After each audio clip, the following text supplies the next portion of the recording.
Bitcoin besides it just gather value? Real estate developers in New York City, they're not buying the real estate because they want to live in it. But like most of the people who are buying assets at some point want to sell the assets at a profit. People that use fiat currency as a store of value, we call them poor.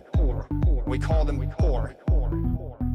People that use fiat currency, we call them poor. We call them poor. We call them poor. We call them poor.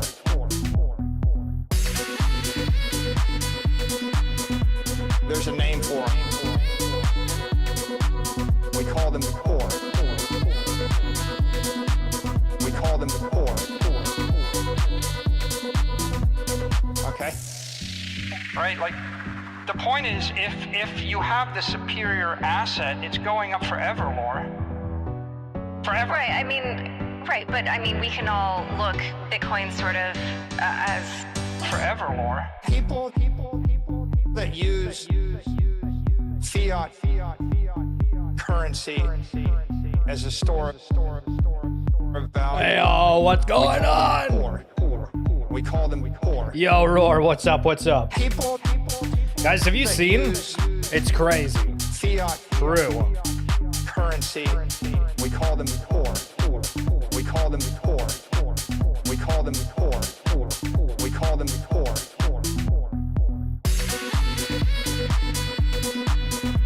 There's a name for them. Hell yeah. All right, enough of the fun music. But like, legitimately, if nobody's not not checked yet, holy shit, talkie mushrooms. So we've been highlighting a couple stuff on stream, on the podcast, on everything, highlighting that next week is Crypto Week in the US. And the thoughts around that are, well, okay, if it's labeled as a gift-wrapped bundle of Crypto Week, what exactly is that supposed to entail? Well, potentially things to go up. Now, this is more about acts that are getting passed and everything else. But the point being is, I mean, listen, you got to create the narrative around things. They look up, everybody's paying attention. ETH is flying, Bitcoin's flying. We want to check out like what the actual charts look like. See? Well, okay, hold on. All time we're up. This is like, what, 1,000,000%? But we need to go back to the daily chart. It's only up 2.38. A little bit different than a million. A little bit different than a million, 100%. But still, wow, what an absolute send on that. Let's get into some news. We've talked a little bit about how the entertainment value with NFTs is something that needs to happen. Naver is doing that with Bitcoin puppets, being like, yo, we're gonna get a car and get it labeled with the things we like. Bada boom, bada bang. You can be a part of it. $27. Not bad. I like the idea, and I think the community initiatives can be huge. We've seen pivots. We've highlighted this on stream before, and I think we even highlighted this specific tweet. But just remember that we are seeing a lot of big players that went and tried to do these Bitcoin treasuries are now switching over to focus on ETH, so don't expect ETH to, quote-unquote, underperform. Benji saying the, in quotes, ETH is the next BTC. Narrative is probably the best narrative for major institutional investment, and it will turn into ETH is better than BTC narrative once people understand issuance, or just the fact that it takes less capital to be able to move it up. But again, these people, the players, you know, everybody's a part of the Muppet crew. And the narratives are going to get shocked. And now, gaming narratives, look at this. The Call of Duty League, they have Scuff, Esports World Cup, and Monster Energy. The Call of Duty League had 3 sponsors for the entirety of the year. What the hell is going on with esports? I've been paying some attention too. I've been following some people saying there was huge movements in wallets of Lunk, the old collapse coin and ecosystem. There's definitely something going on. It's funny too when you do see like older coins that suddenly get like a narrative of some sort. Guys, do you remember when video games used to have like the best soundtracks ever? I remember there was a NASCAR game. I want to say that it was like NASCAR 2000, maybe it was like 2004. But reliving NBA Live 2003, 1.3 million album sales just from that. Love when video games used to have that.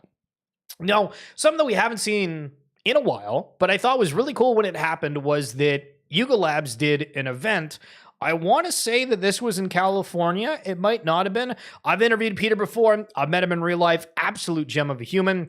And they had basically like an event where you went to like this, I don't know if it was a big warehouse, but they had a whole bunch of computers set up, and it was like a really cool sort of like VIP experience for people within the ecosystem. They made personalized badges for them, and people were able to try these games ahead of time. And I thought this was so ingenious. It was great PR, and we just don't see that anymore. And I don't know why that's the case. Now, granted, of course, Yuga does have that extra capital to spend.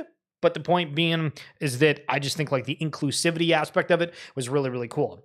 So we talk as well about the fact that just being around crypto, you can end up making a little bit of extra cash here and there. And so AI agent.run, as an example, Bull posts about their specific coin is paying users daily. You just have to link your socials and your wallet and then just tag posts that you make about it. And then that's it. That's how easy crypto is right now. That's how easy crypto is. Apparently, Fruitopia doesn't exist in the United States of America. It still does elsewhere. Absolutely love Fruitopia. Simon Cowell out collecting Pokemon cards. Does that mean that this is the top? Does that mean that people are wanting to collect the goods? What exactly does this mean? Food for thought, but holy crap, that's kind of funny. So we talked about N token, where there was a lot of negativity around it, because this is associated with Loopify, Treeverse, very notable games and individual within the space. And the token just basically died instantaneously. It came out at like 80 mil and then went like straight down to, I think it was like 10 or 20 mil. And then I started reading this, and I didn't even realize it, but 500,000 N tokens have now been rewarded to IMX stakers, with another 500,000 coming in October. And this is just the start. We have 10 plus reward programs live and 660 more games in the pipeline. So, I mean, is every single one of those 660 games going to have a token that's going to have any sort of value? These are the questions. And also, you know, on that train of thought that I'm just thinking about right now is, does it matter? Does it matter even if a token isn't at these upper echelon, 50 to 100 mils? What if it's simply $500,000? What if it's a mil? I mean, if it's literally anything, that's better than having a game that is nothing, in theory, right? And I think that's maybe something that we could look at and maybe change the perspective on in the same breath. But maybe this is also why the token went down, because a whole bunch of people got the token that didn't really care about the token. And what are they going to do about tokens they don't really care about? They are just going to dump it. Here's the CEO of Robinhood. And I mean, you mentioned, launching this in the U.S. as well. Is there a specific, regulatory change that you need in order to get this done? Well, for tokenization in the U.S., we do believe that the SEC has the authority to make it happen without legislation, which is interesting. And you probably saw last week, Chairman Atkins of the SEC gave an interview about tokenization. He called it a great innovation. Mm-hmm. And we agree with that. We think tokenization is perhaps the biggest innovation to come into capital markets in the past decade. So I think the U.S. shouldn't be far behind. I think the opportunity is too large to ignore, not just for retail, but also institutional. And I think they're keen. They're having tokenization roundtables at the SEC, which we've been a part of. So how quickly can we expect hard to predict. Yeah. I think the challenge with the U.S. is we already have something that works. We have the traditional financial system. It's maybe not 24/7, which tokenization would allow, but it's 24/5. There's a lot of stakeholders that we have to make sure feel good about the chain. Just on the comment about being 24 hours, for anybody that's like actively traded coins to like the point where, like if you think I'm talking about you, I probably am. But imagine if traditional markets were 24/7 and how like active, on the ball, news alerts for everything the average person would have. It's kind of insane. It's kind of insane. So do you recall the other day where Robinhood said that they were tokenizing OpenAI stock and SpaceX stock on Arbitrum? And then it came out, they maybe lied a little bit. True. So I saw this from Ape from Korea. Do you know that Robinhood just sold and rugged the SpaceX token that they minted? And they renamed it Demo 1 after, with renaming OpenAI Demo 2, which they confirmed as OpenAI stock. And the PR of this was like absolutely insane, and it was kind of ridiculous. But I do want to highlight that if you're curious about that whole saga and the fact that the UAE government said, hey, the Ton blockchain CEO going out and saying, if you stake $100,000 of this token, yeah, you can get a 10-year visa, was false. I talk about that on the RWA Segments podcast with Travis John. Guys, an absolute legend. Episode dropped yesterday. Here's a clip towards the end of this. If you were on the stream yesterday, you would have heard this, so apologies. But this is him talking about something that you should know if you're in the industry that you might not know. And it's more of like a feel-good story. So here we go. There's a lot of maybe pushback on that we were lacking maybe innovation, or that people's hearts and minds are in the right place. And I would say that when I speak to builders regularly at all phases, at different stages, that the amount of innovation and the amount of like passion, and there's a lot of young innovators, and, you know, like I mentioned, it's kind of like you get a lot of that, like, you know, kids these days, and nobody wants to work or do anything. And I would disagree. That I feel like at least the innovators I work with and a lot of the teams and that we align with, I couldn't be more bullish on like the human capital side of things. Like, I feel like we really are moving toward a better financial structure, a better societal structure. And is it there yet now? No, but I feel like even just the layers that are being put together now, I think will structure the next 100+ years of innovation. I mean, I think we're just in a really interesting time of very positive changes. And I mean, to Roar's point here, yeah, a lot of us want to be good actors at Web3. And I think that that's something that gets lost within this, because you go online, you read so much about how, oh, this thing went bad, or this person did this, and it feels like there's almost like a focus on the wrong things. And sure, people are vying for attention, and that's actually, it was a really good conversational point within this, where Travis brings up the point of, like, you know, for these bigger players, the game is almost like, okay, who can outdo each other within like these big headlines, even if it's not true. But there's people that are really trying to go out there and do something that's fantastic. Now, to give a little bit of a sneak peek for the episode next week for RWA Segments, which again, if you check out the link in the description below, or if you check out my bio on X, Sergito, the CEO of Meebits. We had a conversation earlier today. Wow, it was enlightening. It was so cool. We go over a whole bunch of stuff regarding just thought premises around NFT communities. We talk about how we have all these notable streamers now that are bringing up NFTs, and just the conversation around all of that. So look forward to that next week. But until then, you got the Travis John episode or any of the older ones from before. Now, from good actors to bad actors, as Roar likes to say, the Game 5 ball. Have you seen that Scottie Pippen is somebody that all of a sudden was like, I love everything crypto, Bitcoin, whatever, from the Chicago Bulls, right? All of a sudden he was tweeting about crypto. He's now taking the Game 5 ball, and I thought that they've done this like before, so maybe this isn't new news, but they've tokenized it. And they're trying to get people to go out and buy that. And again, nothing, right. Like, I don't want to crap on other people that are joining the industry. In theory, it's a really cool concept of we are tokenizing the Game 5 ball from Chicago Bulls' first championship. I love that aspect. However, it just, I don't know why. It just feels like a little bit inauthentic. And then like all of the images for all of this is like completely AI driven. And not that I have necessarily anything wrong with people doing that, but like, why are you not having Scottie Pippen have his face, explain these things, tell these stories? Why are we going to that length? If you have somebody that has such history within things, why? It feels sort of like that thing where you have a celebrity that gets into the space, like the Hawk to a lady, and it's like, oh, okay, so they're not actually in the space. They just were like, hey, you can use like my likeness to sell something, and I'll tweet about it from my accounts, when they actually don't care.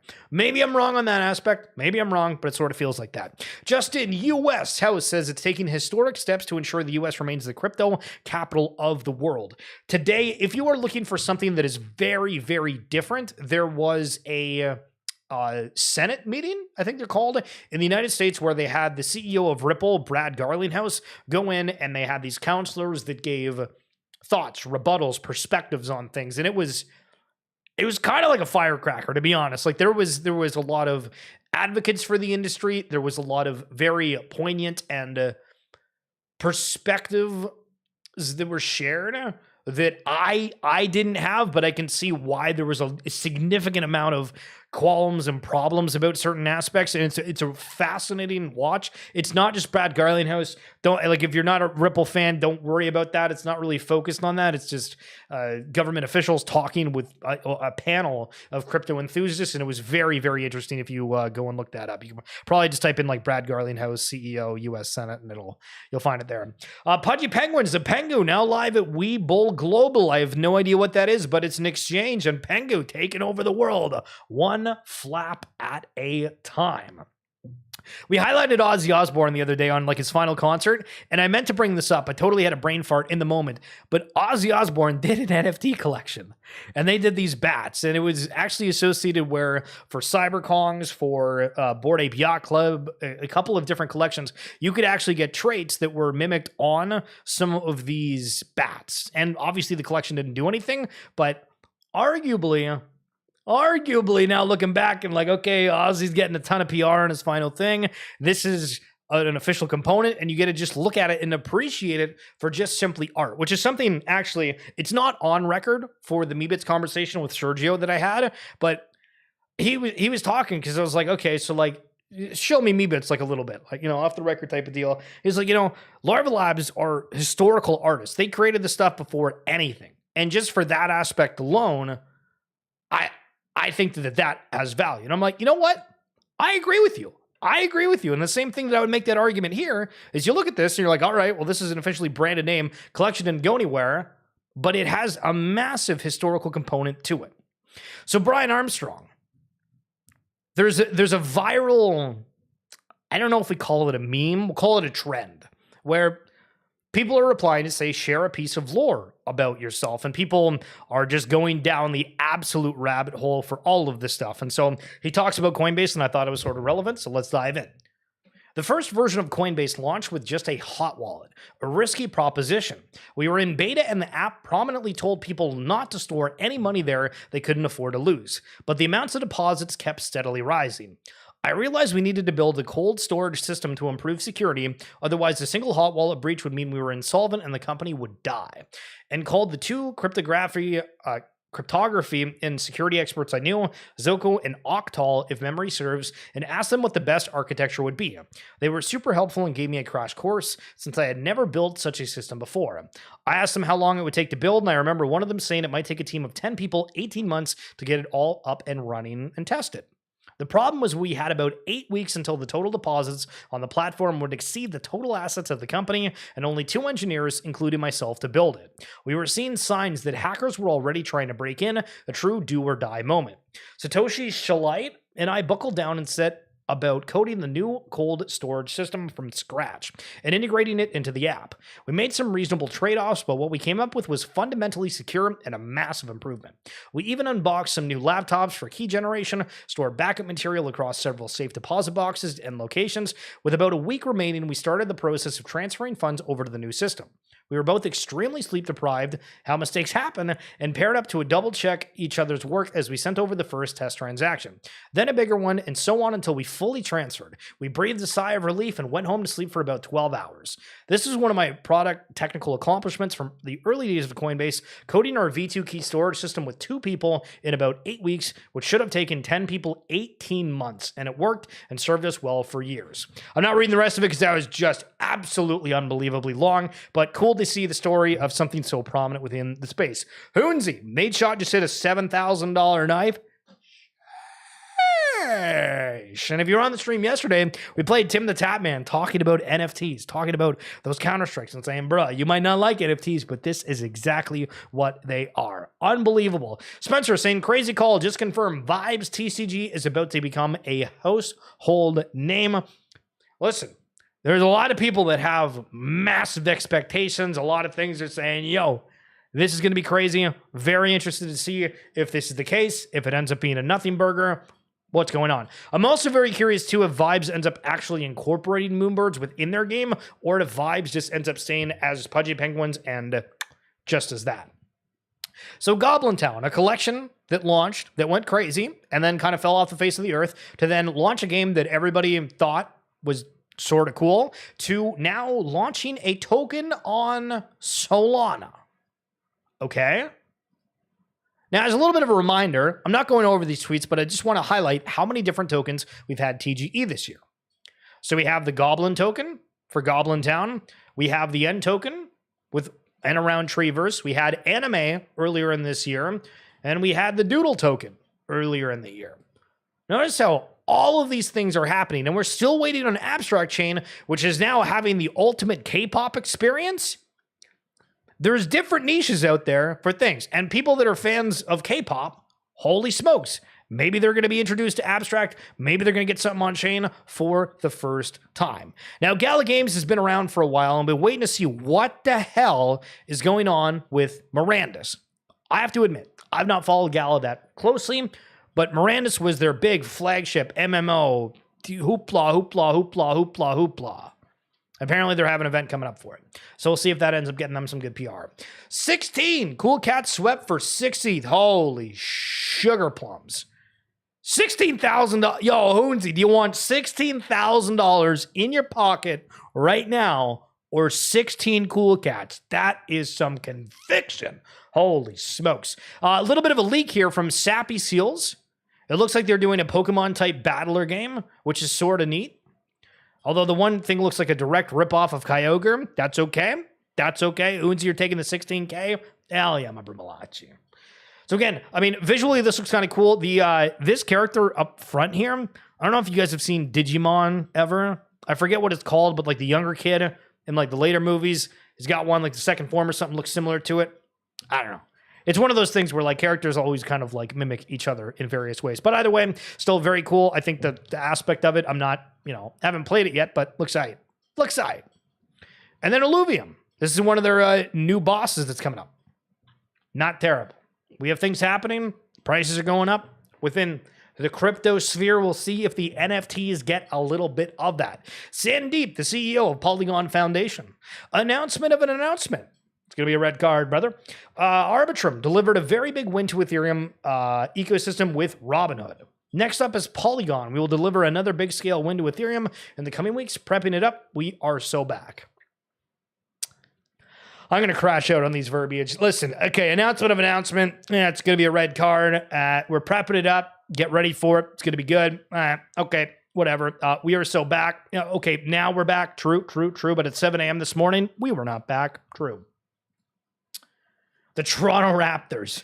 Listen, I don't know where this came from. I think there was like another trend, how people are like replying to things, but they went and they did the Hoonsies. They got out the graphics and they were like, yo, this is our new logo. And like, unironically, I feel like I'd probably buy more Raptors merch if that was their logo. Just fierce. The Raptors. Love it. The Pudgy game. So this is another thing, guys. We're seeing so much happening around games. Are we going to have the players, the users that's going to be associated with it? This is going to be the latest one from Pudgy Penguins, which again looks very much like the Fall Guys game. But I mean, I don't know. It's cool. Not everybody's going to play all these games, but the concept, the vibes, it's good. Listen, I don't care about anything. As long as we're having a good time about it, we're absolutely vibing. But that's going to be it for this edition of VexFeed. Roar, thank you so much for coming on through. As per usual, Hoonsy, when in the halibut are we doing league? Appreciate you guys. I'll see you tomorrow as per usual. And one last little reminder, if you do want to hear more about the RWA side of things, we do the RWA Segments podcast. Down a link below if you're on YouTube, or check out the bio on X, or just type it in anywhere. Okay, goodbye forever.